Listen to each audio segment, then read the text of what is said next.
고민하는 크리스찬 여러분 안녕하십니까? 오늘의 제목은 성경을 왜 읽어? 입니다. 어떤 사람들은 말합니다. 성경을 뭐하러 읽어? 착하게 살면 그만이지. 하지만 이것은 너무나도 이상한 대답입니다. 왜냐하면 우리 기독교인들은 착하게 살기 위해서 하나님을 믿는 것이 아닙니다. 하나님의 뜻대로 살아야 하는 것입니다. 그렇다면 하나님의 뜻이 무엇인지 알아야 되겠죠. 내가 하나님의 뜻을 다 알고 있다면 그게 하나님의 뜻이 아니고 사람의 뜻이겠죠. 그래서 사람의 뜻과 다른 하나님의 뜻을 알기 위해서는 하나님의 말씀인 성경을 당연히 읽어야 합니다. 그리고 또 한 가지, 우리가 구원받은 목적이 무엇이냐? 우리가 구원받은 목적은 뒤에도 말씀드리겠지만 하나님과 함께 교제하기 위함입니다. 그게 무슨 뜻이냐? 이따가 설명해 드리겠습니다. 자, 우리가 성경을 읽는 목적. 성경에 대한 유명한 구절인 디모데후서 3장을 봅시다. 사도 바울이 디모데에게 쓴 것이죠. 또 어려서부터 성경을 알았나니 구약 성경을 말합니다. 성경은 능히 너로 하여금, 너는 여기서 디모데죠. 근데 우리 모두에게 해당되는 말씀이죠. 그리스도 예수 안에 있는 믿음으로 말미암아 구원에 이르는 지혜가 있게 하느니라. 우리가 성경을 읽을 때 구원에 이르는 지혜를 줍니다. 그러니까 당연히 읽어야겠죠. 그리고 모든 성경은, 여기서는 구약의 모든 성경이지만 당연히 신약의 성경들도 포함이 됩니다. 하나님의 감동으로 된 것으로, 사람의 책이 아닌 것이죠. 하나님의 감동, 하나님의 숨결이 넣어진 그런 책이다. 하나님께서, 성령께서 이 성경을 기록한 기록자들, 사도와 선지자들에게 성령으로 그의 마음을 움직이시고 알게 해주셔서 쓴 것이다. 그래서 우리 애들한테 무슨 유익이 있냐? 교훈과 책망과 잘못된 것을 바로 잡는, 그리고 바르게 함과 또 의로 교육하기, 똑바로 교육하기에 유익하니 어떤 것이 의의 길인지 가르쳐주는, 어떤 것이 하나님의 길인지 가르쳐주는 것입니다. 그러니까 성경을 당연히 읽어야겠죠. 이는 하나님의 사람으로 온전하게 하며, 하나님의 사람은 우리 믿는 자 성도들을 말합니다. 성경을 읽어야 온전하게 됩니다. 그리고 모든 선한 일을 향할 능력을 갖추게 하려 합니다. 성경은 구원의 도리를 가르쳐줍니다. 구원의 길을 가르쳐줍니다. 요한복음, 우리가 잘 아는 영접하는 자, 곧 그 이름을 믿는 자들에게는, 즉 예수 그리스도의 이름을 믿는 자들에게는 하나님의 자녀가 되는 권세를 주셨다. 이것을 우리가 어떻게 알죠? 성경을 읽어서야 알게 되는 것입니다. 요한복음 3장 16절, 우리가 외고 암송하고 있는 말씀. 하나님의 세상을 이처럼 사랑하사 독생자를 주셨으니, 예수 그리스도를 주셨으니 이는 그를 믿는 자마다 멸망하지 않고 영생을 얻게 하려 하심이라. 영생의 길, 구원의 길이 성경에 있습니다. 그런데 그 구원의 목적이 무엇일까요? 아까 말씀드린 고린도전서를 보면은 너희를 불러, 이 부르심은 구원으로 부르신 것이죠. 그의 아들 예수 그리스도 우리 주와 더불어 교제하게 하시는 하나님은 미쁘시도다, 믿음직하시도다. 자, 여기서의 이 교제란 무엇이냐? 우리는 보통 이 교제를 이성교제 그런 것으로 보통 사용을 하지만 사실은 그런 것이 아닙니다. 여기서의 교제라는 것은 서로 삶을 나눈다, 함께 한다, 이런 뜻이거든요. 결국에 이걸 의역을 한다면 가족이 된다는 것입니다. 한 가족은 서로의 모든 것을 공유하지 않습니까? 가족이 또 공유 안 할 수도 있으니까 부부라고 하면 좀 더 그렇죠. 부부면 재산도 공유하고 다 삶 자체를 공유하게 되는 것입니다. 그게 바로 교제입니다. 근데 우리를 부르신 이유가, 구원시키신 이유가 그의 아들 예수 그리스도 우리 주와 더불어 교제하게 하시기 위함이다 라고 하는 것이죠. 그러면 우리가 교제해야 될 대상인 우리 주 예수 그리스도를 알아야겠죠. 그리고 하나님을 알아야겠죠. 우리 구원자를 알아야겠죠. 알려면 어떻게 할까요? 우리가 그냥 골똘히 생각하면 될까요? 아닙니다. 성경을 읽어야 됩니다. 왜? 성경은 하나님의 감동으로 된 책이기 때문에, 그리고 하나님을 계시하시는 책이기 때문에 당연히 성경을 읽어야죠. 그리스도와의 교제, 믿는 자들이 그리스도와의 교제는 삼위일체 하나님, 성부, 성자, 성령 하나님과의 교제를 말합니다. 그것을 예수님의 기도로 들어봅시다. 예수님의 기도, 요한복음 17장 대제사장의 기도라고 하지요. 예수님이 기도하십니다. 아버지여, 아버지께서 내 안에, 내가 아버지 안에 있는 것 같이, 이것이 성부와 성자의 교제인 것이죠. 말하자면 그들도 다 하나가 되어 우리 안에 있게 하사, 성부, 성자의 교제에, 물론 성령님도 함께지만 그 교제에 우리 믿는 자들도 함께 한다. 이게 교제입니다. 그래서 세상으로 아버지께서 나를 보내신 것을 믿게 하옵소서. 내게 주신 영광을 내가 그들에게 주었사오니, 이게 바로 교제, 서로의 삶과 모든 것을 함께하고 공유하고 나누는 것이죠. 성자, 성부 하나님께서 성자 하나님과 공유하신 그 영광, 그것을 내가 그들에게 줬다. 물론 이건 우리가 하나님이 된다는 그런 소리는 아니고 모든 영적인 복을 나눠 갖는다. 뭐 이런 것이지요. 그리고 우리가 하나님의 자녀가 되고 예수 그리스도의 제자가 되면 바로 우리가 그리고 그리스도의 신부가 되면 그것이 바로 영광입니다. 그보다 더한 영광이 어디 있습니까? 뭐 꼭 뭘 받아야 영광이 아니고 이 자체가 벌써 영광입니다. 그리스도의 이름으로 불리는 우리 그리스도인들 그리고 하나님의 이름으로 불리는 하나님의 백성 얼마나 영광스럽습니까? 이는 우리가 하나가 된 것 같이 그들도 하나 되게 하려 함이니이다. 이것이 바로 교제이죠. 교제. 곧 내가 그들 안에 있고 아버지께서 내 안에 계셔서 그들로 온전함을 이루어 하나가 되게 하려 함은 이게 교제죠. 아버지께서 나를 보내신 것과 또 나를 사랑하신 같이 그들도 사랑하신 것을 이게 이 사랑의 교제가 되는 것이죠. 세상으로 알게 하려 함이로소이다. 아버지여 내게 주신 자도 우리들 믿는 자들 말하는 것이죠. 예정된 자, 택함 받은 자들 나 있는 곳에 나와 함께 있어 아버지께서 창세전부터 나를 사랑하심으로 내게 주신 나의 영광을 그들로 보게 하시길 원하옵나이다.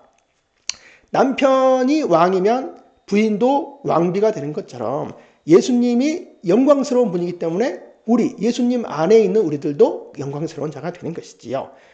이러려면 이게 바로 교제인데 이러려면 우리가 알아야 되지 않겠습니까? 그리스도가 누구신지 하나님이 누구신지 알아야 되지 않겠습니까? 그것은 바로 성경을 읽어야 된다. 그런 내용은 구약 성경에도 나옵니다. 하나님께서 아브라함을 왜 택하셨느냐? 자, 이제 여호와께서 이르시되 내가 하려는 것을 이제 앞으로 하시려는 일이죠. 그것을 아브라함에게 숨기겠느냐? 그러니까 하나님은 아브라함과 어떤 계획도 가르쳐 주시고 뭔가 대화를 하시고 삶이라고 하면 좀 그러니까 모든 것을 함께 나누시려고 하는 것입니다. 그러니까 파트너로 생각을 하시는 거죠. 아브라함은 하나님의 자녀인 동시에 백성인 동시에 어떤 파트너입니다. 그리스도의 신부인 파트너입니다. 그러려면 서로 알아가고 가르쳐주고 이제 그런 것들이 있는 것이죠. 아브라함은 강대한 나라가 되고 천하 만민은 그로 말미암아 복을 받게 될 것이 아니냐. 아브라함에게 약속하신 복을 설명을 하시고 또 내가 그로 그 자식과 권족에게 명하여 여호와의 도를 지켜 공의와 정의를 행하게 하려고 그를 택하였나니 애초에 하나님이 아브라함을 택하신 이유가 뭐냐?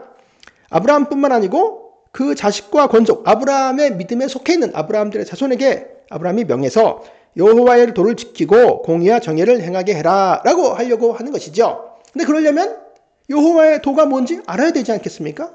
그게 하나님의 말씀에 다 있기 때문에 당연히 우리는 하나님의 말씀인 성경을 읽어야 합니다. 이는 나 여호와가 아브라함에 대하여 말한 일을 이루려 함이니라. 그리고 예레미야 31장 새 언약에 대한 말씀에도 보면 그날 후에 내가 이스라엘 집과 맺을 언약은 이러하니 곧 내가 나의 법을 그들의 속에 두며 그들의 마음에 기록하여 나는 그들의 하나님이 되고 그들은 내 백성이 될 것이라. 하나님과 백성과의 관계, 이게 언약 관계인 것이죠. 하나님의 백성은 어떤 사람이 하나님의 백성이냐? 하나님의 법이 그들의 마음속에 있는 자들이 하나님의 백성입니다. 이것은 물론 우리 사람들의 힘으로 할 수 있는 것이 아니고 성령 약속대로 이 예레미야에 있는 약속대로 성령님께서 우리 마음속에 하나님의 법을 새겨주십니다. 또 성령께서 우리 안에 오셔서 말씀을 깨닫게 해주시는 게 바로 그런 것이지요. 그래 여호와의 말씀이라. 이런 것을 보면은 성경을 당연히 읽어야 되겠지요. 자, 신약에서는 이 구원받은 사람들, 구원받은 목적이 무엇이고 또 어떻게 살아가야 하는지를 가르쳐 주십니다. 골로새서에 보면 너희가 서로 거짓말을 하지 말라.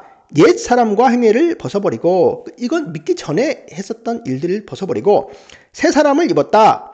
그러니까 즉 구원받은 새 사람이 된 것이죠. 그것은 자기를 창조하신 이의 형상을 따라 지식에까지 새롭게 하심을 입은 자니라.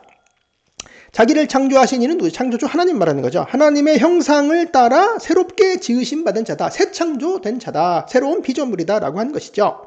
그건 어디까지 그 새로운 피조물이라는 것은 이 형태가 얼굴 모양이 달라진 것이 아니라 몸이 달라진 것이 아니라 이 전 인격이 달라진 것인데 그것이 지식에까지 새롭게 하심을 입은 자다. 지식에까지. 그러니까 우리의 믿기 전에 우리의 지정의가 다 망가졌고 타락해 있었기 때문에 지식적으로도 아는 것으로도 우리는 타락해 있었다. 근데 하나님께서 우리를 그분의 형상 따라, 사실은 그게 그리스도의 형상이죠. 그게 하나님의 형상이죠. 따라 새롭게 됐다. 지식에까지 새롭게 됐다.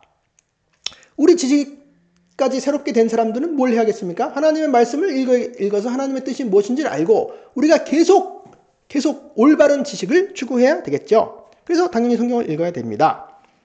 그리스도의 말씀이 딱 나오죠. 그리스도의 말씀이 너희 속에 풍성히 거하여 모든 지혜로 피차 가르치며, 이 지혜는 어디 있습니까? 그리스도의 말씀은 어디 있습니까? 성경에 있죠. 그래서 가르치려면 알아야 되죠. 지혜를 알아야 되죠. 성경을 읽어야겠죠. 권면할 때도 마찬가지죠. 그리고 시와 찬송과 신령한 노래를 부르며, 이것도 내용이 있어야, 어떤 시, 찬송, 신령한 노래는 내용이 있지 않습니까? 그냥 멜로디만 있는 것이 아니고 그 내용은 성경이죠. 그리고 감사하는 마음으로 하나님을 찬양하고, 왜 감사합니까? 성경을 읽어야 우리가 뭘 감사할 수 있는지 알게 되는 것이죠. 또 무엇을 하든지 말에나 일에나 다 주 예수의 이름으로 하고 그를 힘입어 하나님 아버지께 감사해라. 자, 이런 하나님께서 원하시는 무슨 일을 하는 것, 이것도 다 하나님의 뜻을 알아야 하기 때문에 성경을 읽어야 합니다. 에베소서 1장은 예정에 관한 말씀인데, 하나님께서 우리를 예정하시고 택하시고 우리를 구원해 주셨다. 근데 그 목적에 대해서 나오는 것이, 예정과 그 목적에 대해 나오는 것이 에베소서입니다. 근데 보면 뭐라고 사도 바울이 우리 택함 받은 자들의 일을 위해서 기도하냐 하면, 자, 우리 주 예수 그리스도의 하나님 영광의 아버지께서 지혜와 계시의 영을 너희에게 주사. 지혜와 계시의 영은 누굴까요? 성령님이죠. 하나님을 알게 하시고, 자, 우리는 구원자 하나님을 알아야 됩니다. 그렇죠? 그래서 이 지혜란 것도 계시란 것도 가르쳐주는 것 아닙니까? 알려주는 것 아닙니까?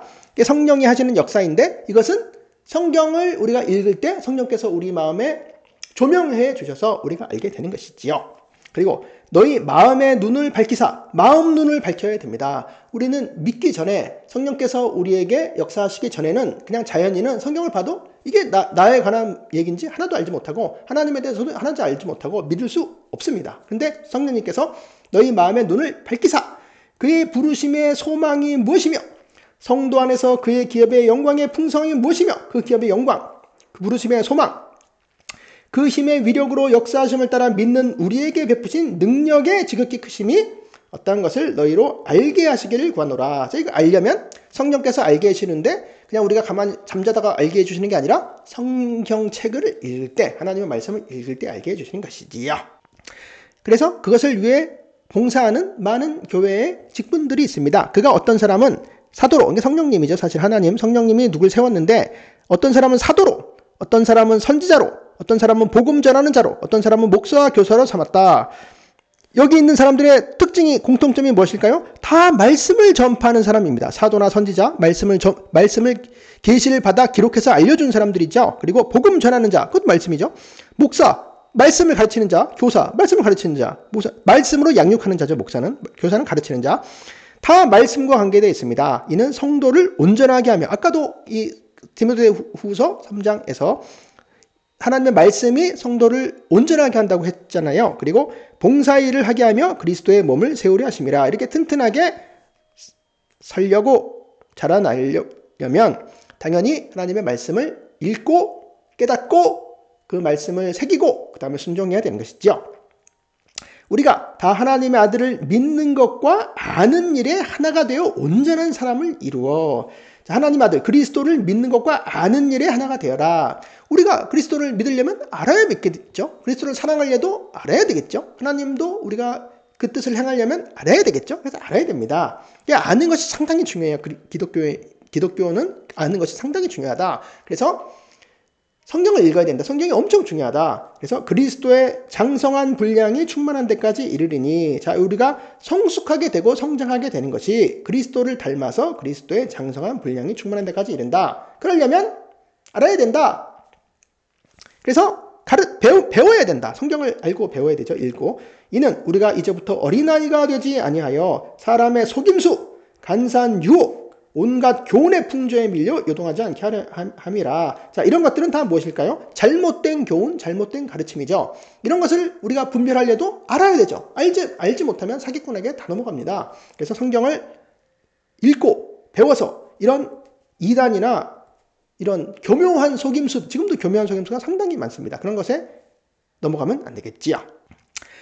예수님께서도 부활하신 후에 제자들에게 성경을 통해서 자기 자신에 대해서 가르쳐 주셨습니다. 누가복음 24장에 나오죠. 이게 엠마오로 가는 두 제자 이야기죠. 그래서 이 예수님께서 이 자기를 알아보지 못하는 이 제자들에게 말씀하십니다. 미련하고 선지자들이 말한 모든 것을 마음에 더디 믿는 자여. 선지자들이 말한 모든 것은 구약 성경을 말하죠. 더디 믿는 자여. 그리스도가 이런 고난을 받고 자기의 영광에 들어가야 할 것이 아니냐 하시고 그리스도의 십자가 죽음과 그 후에 부활과 승천 이런 것들이 구약 성경에 기록되어 있는데 그걸 네가 깨닫지 못하는구나. 이에 모세와 모든 선지자의 글로 시작하여 모세와 선지자 구약 성경 전체 모든 성경에 쓴 바 자기에 관한 것을 자세히 설명하시느니라. 예수님도 성경을 가지고 설명하셨어요. 그래서 그들이 그러자 서로 말하되 길에서 우리에게 말씀하시고 우리에게 성경을 풀어주실 때 우리 속에서 마음이 뜨겁지 아니하더냐 하고 엠마오로 가는 두 제자가 다시 예루살렘으로 올라갔습니다. 깨닫고 순종하게 된 믿음을 가지고 순종하게 되는 것이지요. 그때는 예수께서 육체로 계셨지만 지금은 예수님은 하늘 보좌 우편에 하나님 보좌 우편에 앉아 계십니다. 그래서 육체로는 우리와 함께 현재 거하지 못하시죠. 그러면 누가 우리에게 성경 말씀을 깨닫게 해주실까요?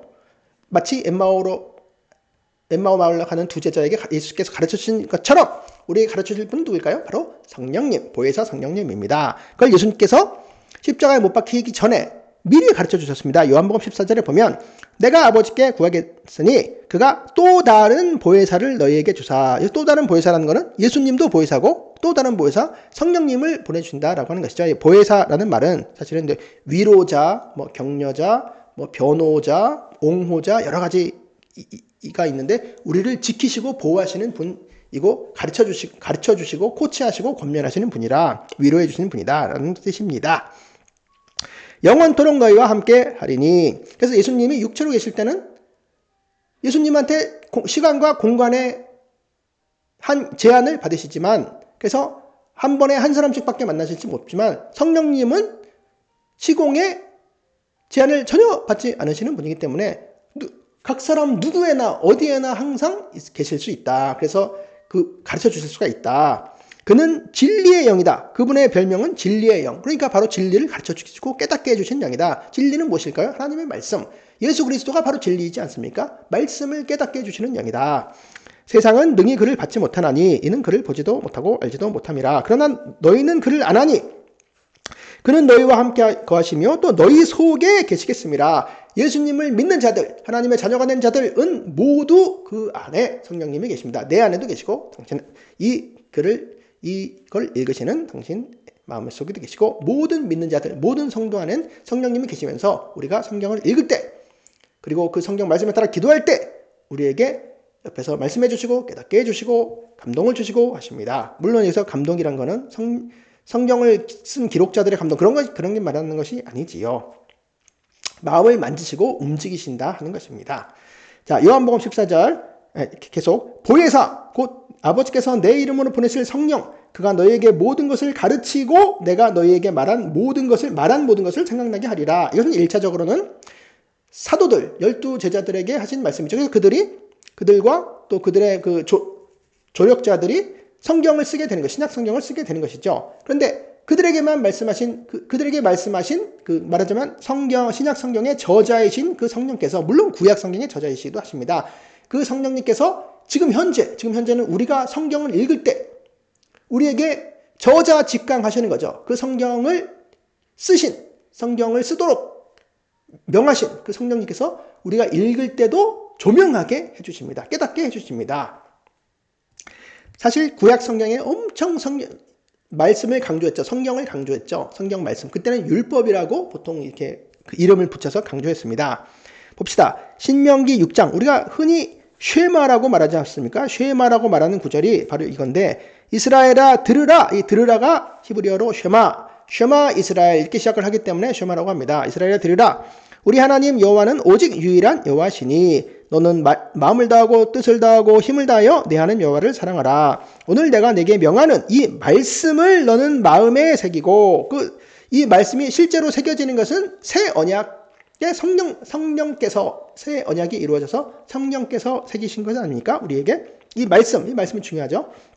이 말씀을 내 자녀에게 부지런히 가르치려면 알아야 되죠. 먼저 집에 앉았을 때 길을 갈 때든지 누워있을 때든지 언제 어디서나라는 뜻이죠. 집에 앉았을 때 길을 갈 때 집 안에서나 밖에서나 누워있을 때든지 일어날 때이든지 그러니까 밤이나 낮이나 말씀을 강론할 것이며 그러니까 말씀을 읽어야겠죠. 먼저 이렇게 하려면 또 너는 또 그것을 내 손목에 메어 기호를 삼으며 내 미간에 붙여 표를 삼고 또 내 집 문설주와 바깥문에 기록할지니라. 그러니까 내 몸에서 떠나지 않게 하고 그리고 내 집에서도 떠나지 않게 하고 네가 사는 마을과 도시에서도 떠나지 말게 해라 라는 것입니다. 이 율법, 이 말씀은 이스라엘의 왕들에게도 반드시 읽어야 할 것을 명합니다. 신명기 17장 그가 왕 위에 오르거든. 그러니까 아직 이스라엘 왕이 없을 때 벌써 이 명령을 주셨습니다. 이 율법서의 등사본은 지금은 이제 카피하는 게 이제 기계로 복사기로 하지만 옛날엔 다 손으로 다 똑같이 쓴 거죠. 이 등사본을 레위 사람 제사장 앞에서 책에 기록하여 평생에 자기 옆에 두고 읽어 성경책을 그의 하나님 여호와 경외하기를 배우며. 자, 하나님 여호와 어떻게 하면 우리가 하나님 여호와를 두려워하는지 경외하는지 그걸 배우려면 성경 말씀을 읽어야죠. 율법의 모든 말과 이 규례를 지켜 행할 것이라. 하나님의 뜻을 지켜 행하려면 당연히 읽어야 되죠. 성경을. 시편을 봅시다. 시편 1편 1절. 복 있는 사람은 악인의 아주 하나님으로부터 축복받은 사람이죠. 그 축복받은 사람은 뭐냐? 악인들의 꾀를 따르지 아니하며 죄인들의 길에 서지 아니하며 오만한 자들의 자리에 앉지 아니하고 뭘까요? 오직 여호와의 율법을 즐거워하여 그의 율법을 주야로 묵상하는 자로다. 성경책을 항상 정말 기뻐하고 즐거워해서 그것을 너무나도 좋아해서 그것을 계속 읽는 사람입니다. 그리고 읽고 생각하고 묵상하고 기도하고 하는 사람입니다. 이런 하나님의 말씀을 사랑하고 읽기를 즐거워하는 이 사람들과 반대되는 사람은 복이 없는 사람들인데 이 사람들은 악인들이죠. 이 악인들은 악인들의 꾀, 죄인들의 길, 오만한 자들의 자리, 이것은 성경을 안 읽는 사람입니다. 한마디로 말하면 성경을 안 읽고 왜? 성경에 읽을 필요가 없다. 나는 내 뜻대로 하겠다. 이런 것들이 바로 악인이고 죄인이고 오만한 자들입니다. 그러면 그거에 반해서 하나님의 말씀을 읽는 자들 뭐냐? 이거 복 있는 사람들인데 이 사람들이 의인이다. 왜? 하나님의 말씀을 읽고 내 뜻대로 하는 것이 아니고 하나님의 말씀을 읽고 하나님의 뜻대로 살려고 하는 것이니까. 그리고 하나님을 사랑하니까 계속 하나님을 알려고 성경을 계속 읽게 되겠지요. 시편 119편 주의 말씀은 내 발의 등이요 내 길의 빛이니이다. 하나님의 말씀은 우리를 구원의 길로 인도해 주시는 말씀입니다. 하나님의 뜻대로 살아가게 하시는 말씀이고 잘못된 길로 빠지지 못하게 하는 그런 말씀입니다. 자, 오늘의 제목 성경을 왜 읽어? 하나님을 알려고 읽어. 그리고 하나님 뜻대로 살려고 읽어. 끝!